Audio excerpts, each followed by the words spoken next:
Today, I'm with my friend Lauren Geertsen, and we are having a chat about intuition, about whole foods.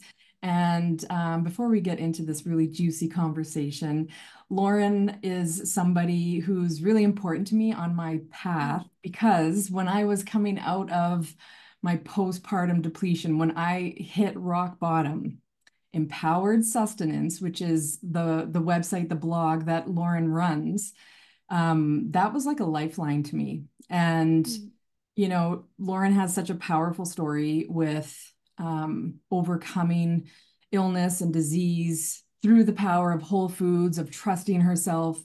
And she was a real lighthouse for me and showed me that it's possible and showed me that like just keep going, just don't give up. And you really were, Lauren, you really were a lighthouse for me. And I like the fact that you're sitting with me here and that we get to work together in some kind of capacity, just like it blows my mind. But I have the utmost respect for you and your voice and your work, your huge body of work Mhm. that has just like impacted my life so greatly. And thank you for being here with me. Thank you, Allison. That just made my heart expand. We are kindred souls for sure. Whatever soul crossing was supposed to happen, it happened in perfect divine timing for us. It really Uh, did. it, Yeah. truly. And this is such an important conversation because female intuition is going to catalyze this age of Aquarius consciousness rising time for us. It's unstoppable. It's happening.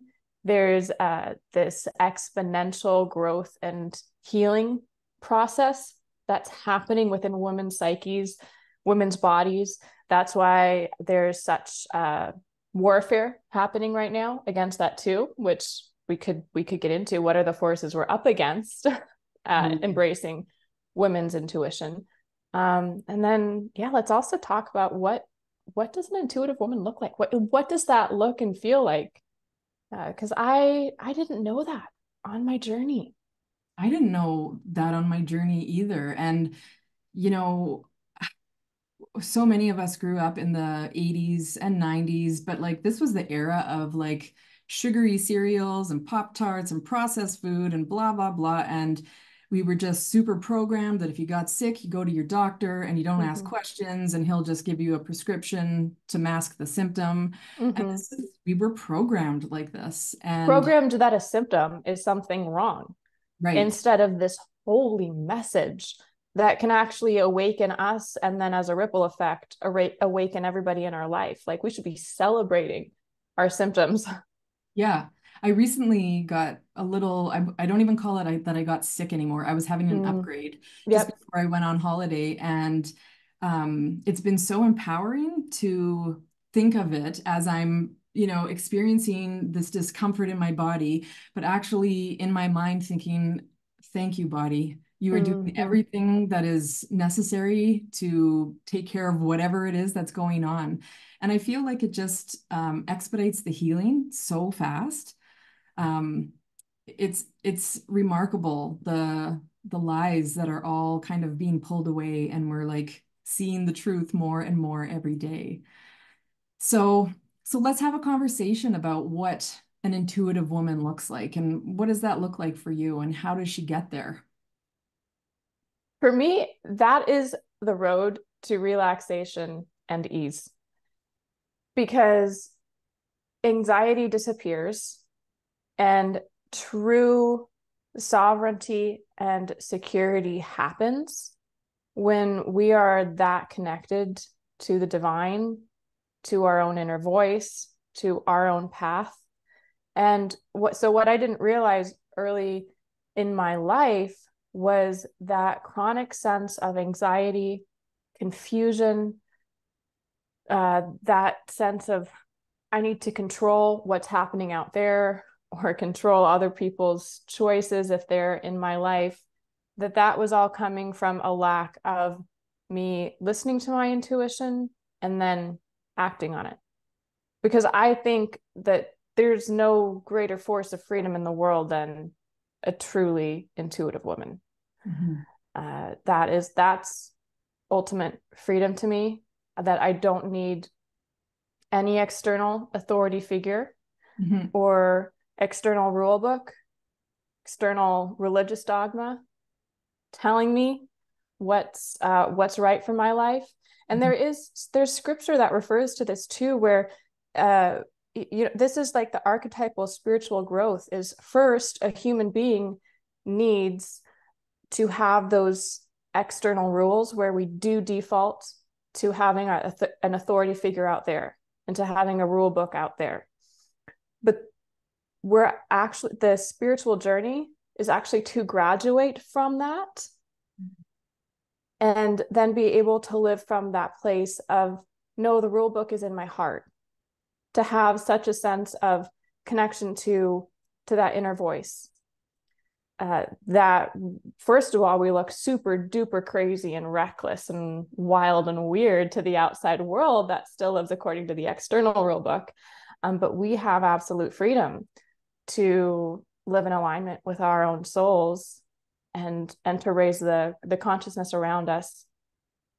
Oof. Yes. Yeah, totally. Totally. And, maybe we could talk a little bit too about how I lived with chronic anxiety for years, debilitating Yep. chronic anxiety. Yeah.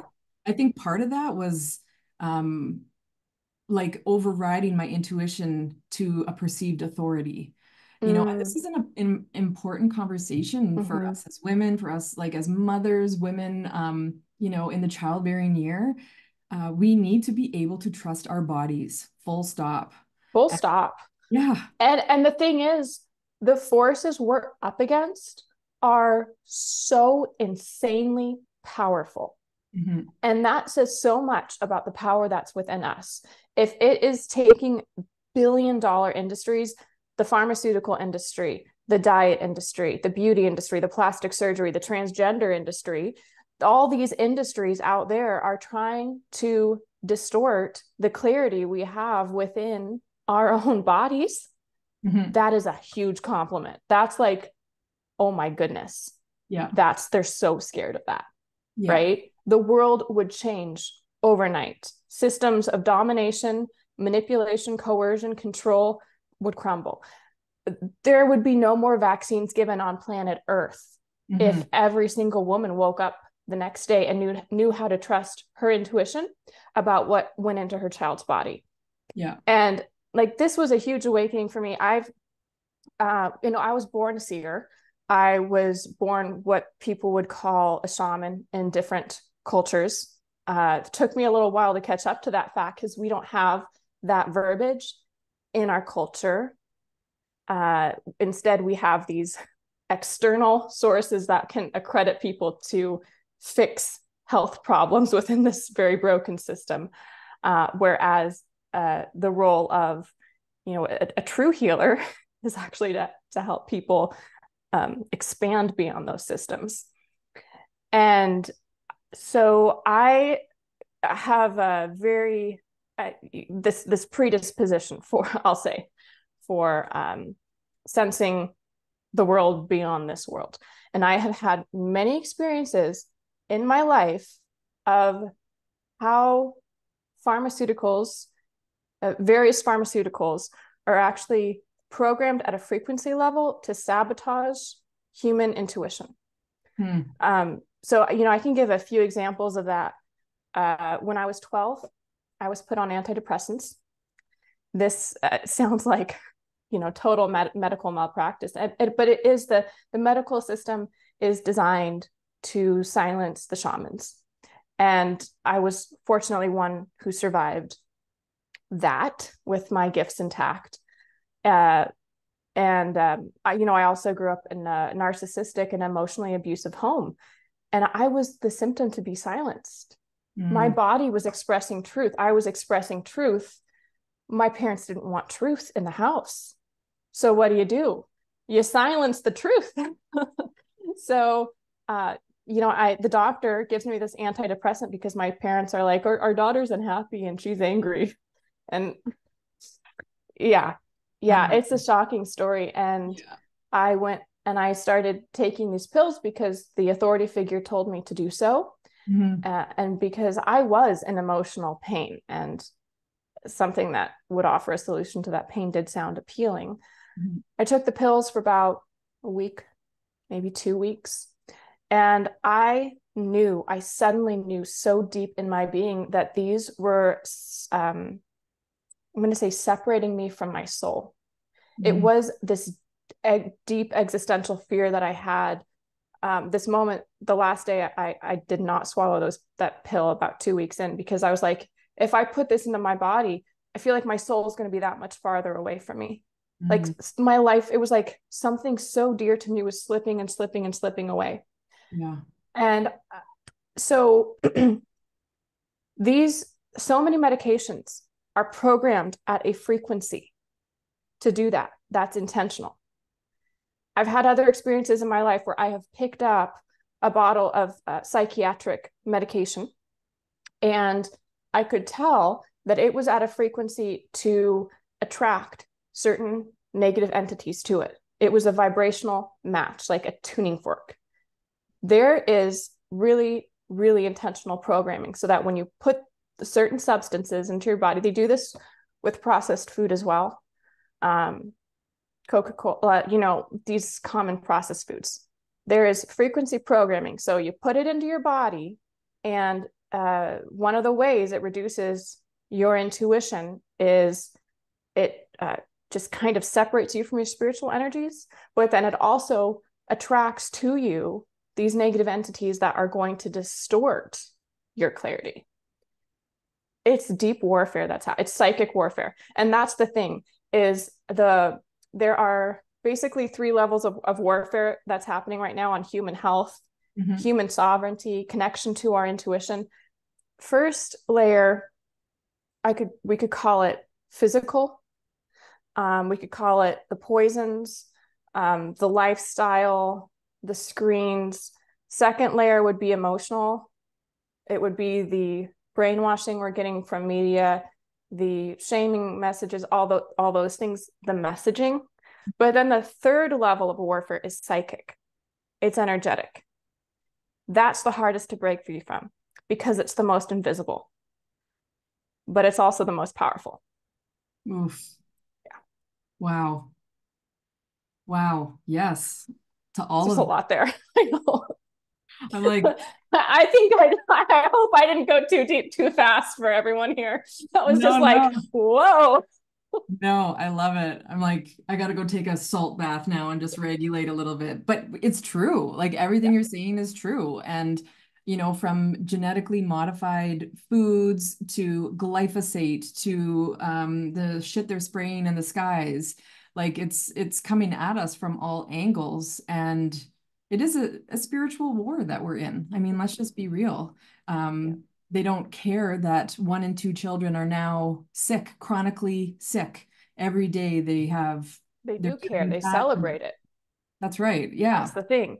Because if this is the transhuman agenda, and the point of the agenda is to separate humanity from our bodies, because our Mm, bodies are the most attuned and accurate truth sensing devices.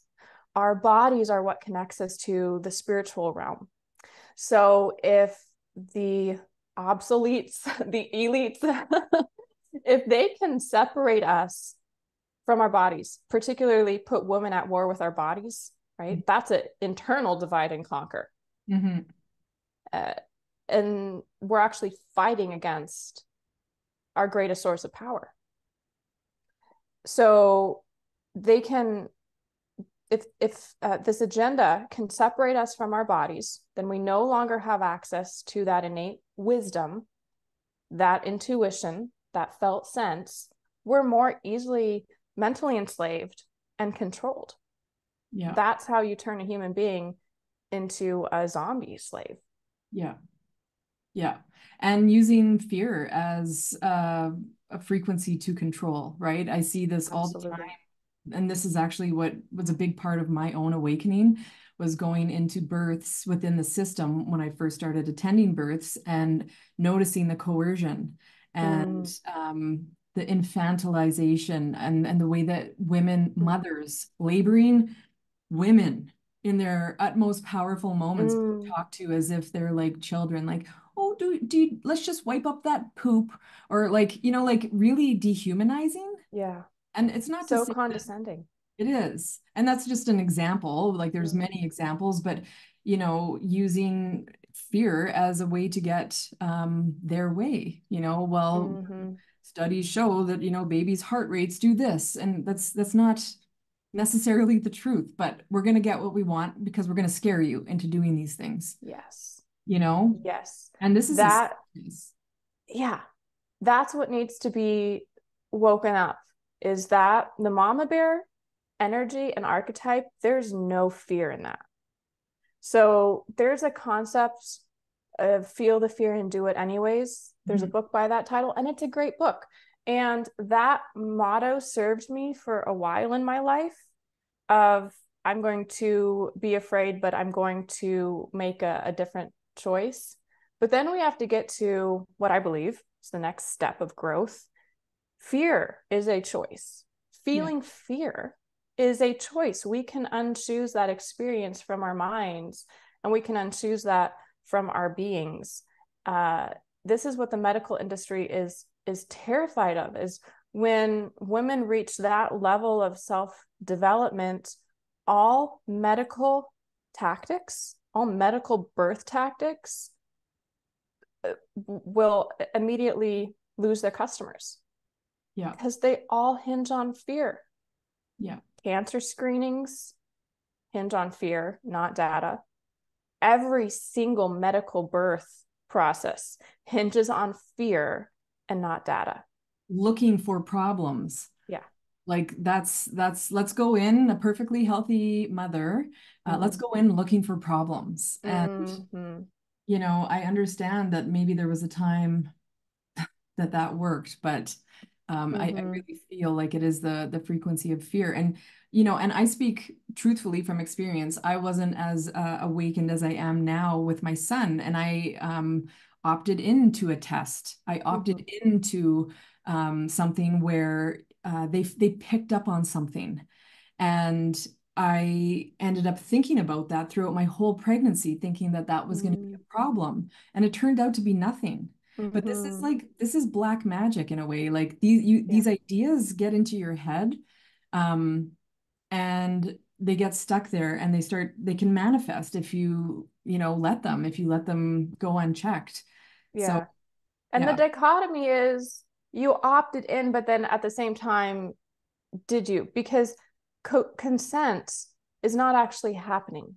Mhm. The manipulation is so intense. So that's where it takes some nuance to reflect on our past choices, because I don't want women to hear this conversation and have that immediate gut response of feeling so much shame that they Yeah. actually shut down from empowering themselves further. Because that's a really common thing when we start to hear information that we interpret as, oh, I did something wrong, that means I'm a bad person. That creates such physical, visceral, emotional discomfort. Mhm. Uh, that one emotional reaction we can have is just shut down, justify the past decisions we made and not grow Yeah. because we're so uncomfortable with feeling the shame.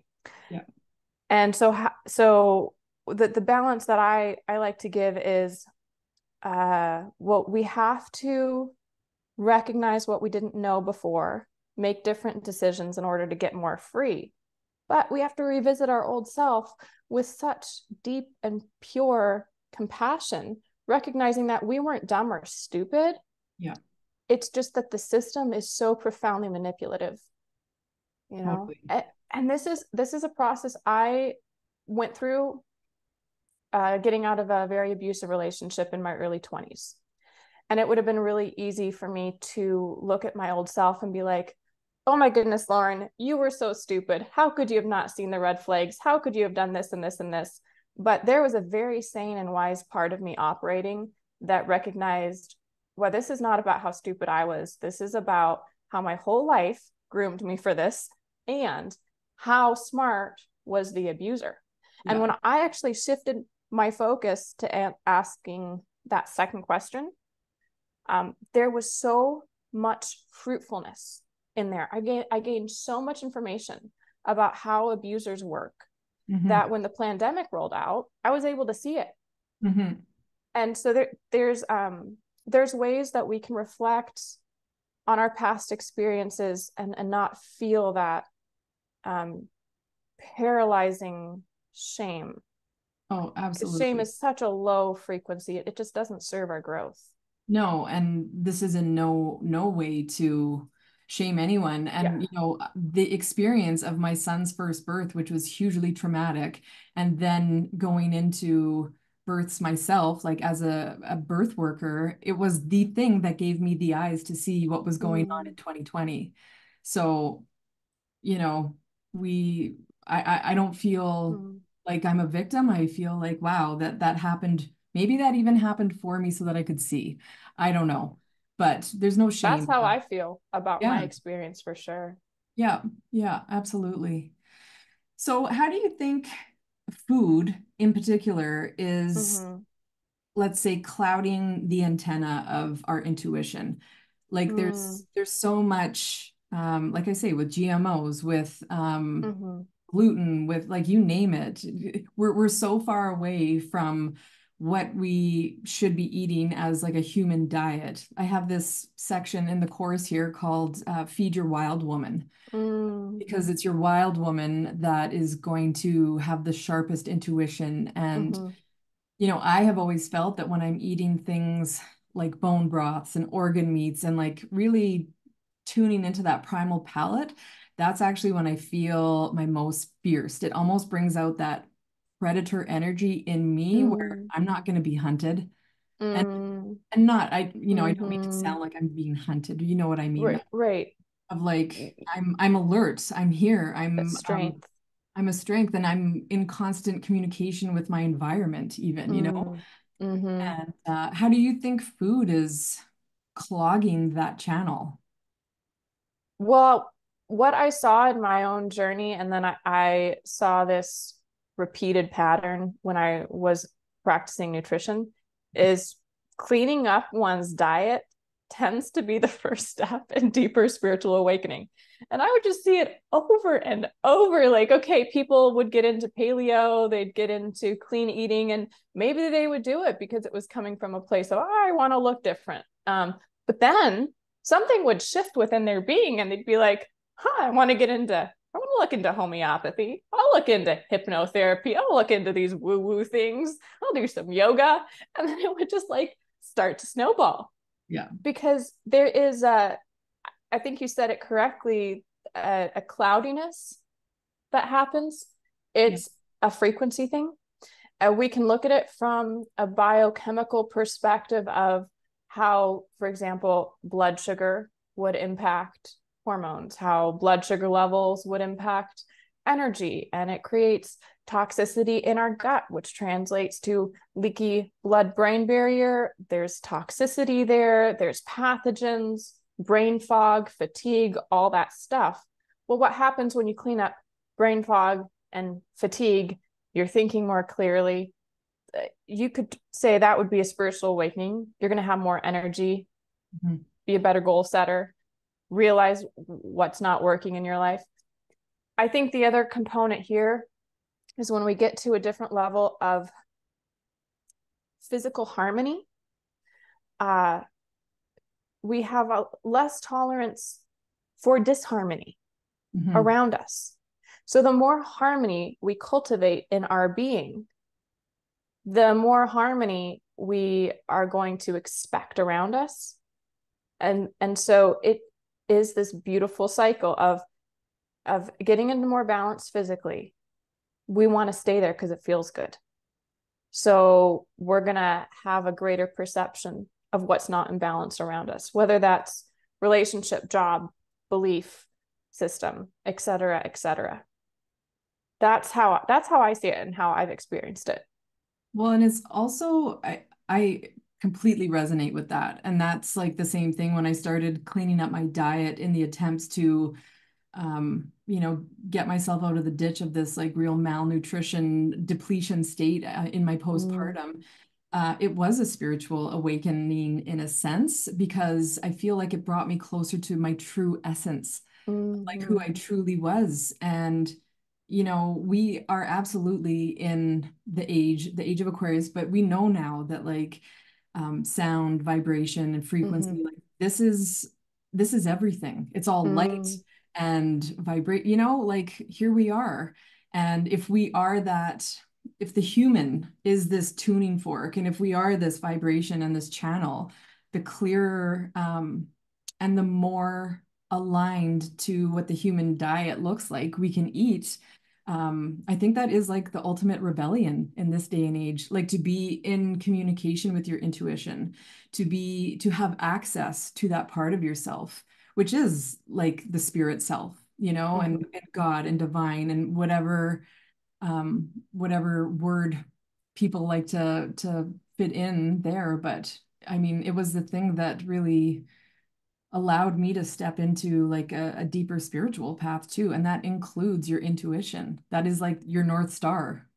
Absolutely.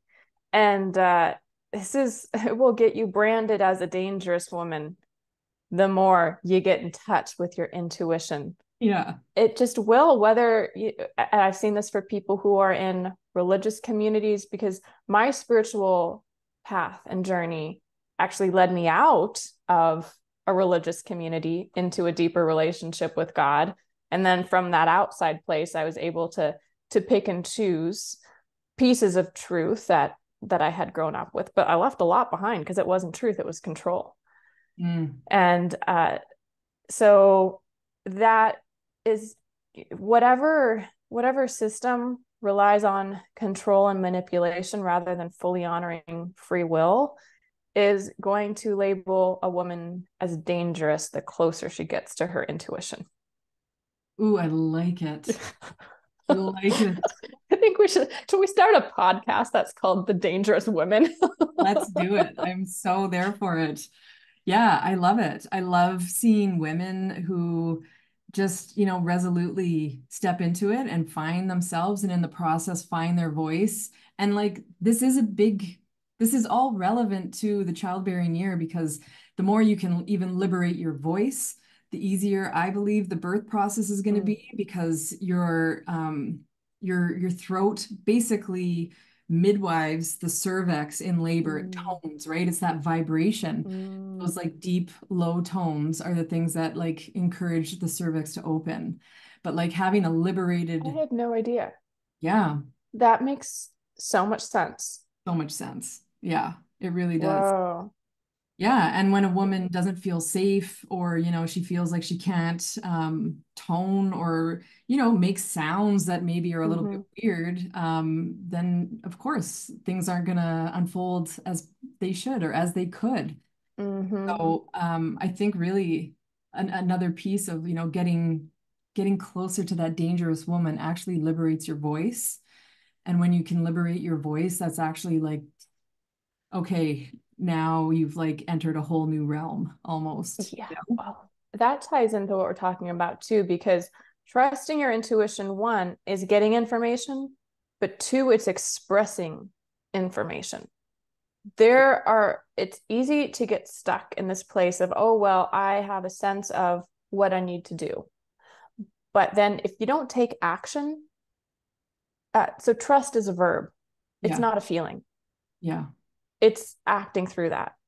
And uh, for me, what I've realized in my journey is if I don't talk about the things that matter, I will get very physically ill. And if I'm trying to stay in a relationship where my voice is not recognized or my voice is silenced, I will be ill in that relationship and I won't be able to heal until I leave that relationship. yeah. And it's just so fundamental. And this is a hard one because that's not a really an easy fix. Hmm. It's not, that's not take a pill or drink a green smoothie, you know? No, it's definitely not. Yeah. It's definitely not. And we have, as mothers and as new mothers, often there are these perceived authorities in which our voices aren't heard. Mm-hmm. Mother-in-laws are a great example. Like often, Mm-hmm. when women have babies, it's their mother-in-law Mm-hmm. that like challenges them in whatever area. And even in my own personal experience, my mother-in-law was like, saw herself to a degree as the authority of my children.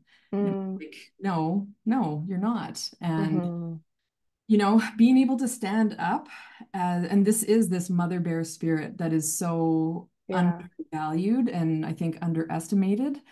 But I know from my own experience and from working with so many women and families, is like when a woman gets in touch with her intuition, there she is unstoppable. And Mm-hmm. this is matriarchy, This It is is, it's healing the sisterhood wound. Because yeah. even that dynamic that you described of mother-in-laws having a sense of desiring control in that way or influence, that is actually the sisterhood wound.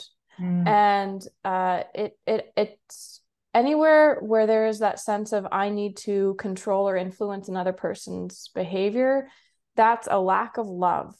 That's actually manipulation. mhm, Because love 100% honors free will. Love doesn't need anything from anyone. Love is able to fulfill our needs in different ways. But what I'm saying is, it doesn't need anyone in particular to behave a certain way, to act a certain way. And I'm so grateful I have a woman, a mentor in my life who fully embodies the elder matriarchal energy. And I'm able to see how she uh, interacts with her grown daughters. And it's so profound. Like, talk about the new paradigm, but she totally honors their journey. This is one of the most intuitive, wise women on earth. So, she might see what other people would perceive as, uh, not necessarily agreeing with their choice, but she agrees with this is the choice they need to make for their own journey and for their own learning. And it's such a sense of honor and respect and love. And I see women are on this path. It is a just this deep sisterhood healing. And it's going to move backwards through the generations. And yeah, touch that point of conflict between mothers and daughters, and mothers-in-laws and daughters-in-laws. generational healing. Yeah. And they say when you heal yourself, it heals those who came before you and those who will come after you. And I wholeheartedly believe that. Again, in the true ripple effect, in the idea of vibration and how, it just will ripple out for sure. It will. Yeah. That's the most amazing healing we can do, is just walk through the world having embodied love. Mm-hmm. Absolutely. Absolutely. So if there's one piece, I want to be mindful of our time here, Mm, but if there was one piece of advice that you could give to mothers to be, or mothers, maybe this is their second, third, fourth baby, whatever, or even birth workers. mm, Because even as a birth worker, I feel like I'm a birth worker. I feel like I need to um, use my intuition every day in all sorts of ways in order to navigate myself through this crazy world. And I know you speak a lot about well, like even when we started, like all that we're up against mm, in terms of mm-hmm, like our food and the programming with our phones and how it's coming at us from all angles. What do you think the one thing, if there was one thing, or maybe there's, mm-hmm. but like how can, if there was a piece of advice that you could give today to just kind of bring it all home, what would that be for women who are on this journey to becoming dangerous Yeah, women? I love it. So healing the relationship with our bodies starts with gratitude. That was the big pivotal shift for me, is when I started coming to my body every day saying, thank you so much. Thank you for guiding me. Thank you for what you have to share with me. And I started doing that even when my body was still in pain and I was struggling with health issues. And instead of complaining about the symptoms, I was able to say, body, I know there's wisdom here that you're trying to share with me. Thank you. Thank you for your patience. I don't get it yet, but I'm willing to hear you. Thank you for being with me. Thank you for being my first and most enduring soulmate. Thank you for loving me, even though I don't know how to fully love you yet. And this is the core of my book, The Invisible Corset, which is all about helping women break free from beauty culture, embracing our true selves, our souls, and reconnecting with our intuition. That's what that book is all about. And that journey is from where we're programmed to see our bodies as machines that we have the right to dominate and control. But as long as we're doing that, a machine has no wisdom to give us. And as long as we're dominating our bodies, we're not listening to them. Whereas the shift into healing is seeing our bodies as wise beings to trust. And that bridge it starts with gratitude. Yeah. Yeah. Body, thank you for being so full of wisdom. Thank you for your patience as I learn how to listen to it. Yeah, it almost brings me to tears just thinking, how even when I didn't know, my heart was still beating for me to keep me here. And like all of those things in hindsight where it just was always working in my favor, even though I was abusing it in ways that, whether it be alcohol or, negative thinking, you name it, and still it showed up for me, and still it worked to heal me, and still it like never left me. And it's like pretty extraordinary when you realize that like you're in this sacred dance with your body and it's always working in your favor. This is love. This is divine creation. What is the divine but the consciousness of love? We get to embody and inhabit love every single day. And it's only our perceptions that would have us see and experience anything but pure love when we look at our bodies. Yeah, absolutely. Absolutely.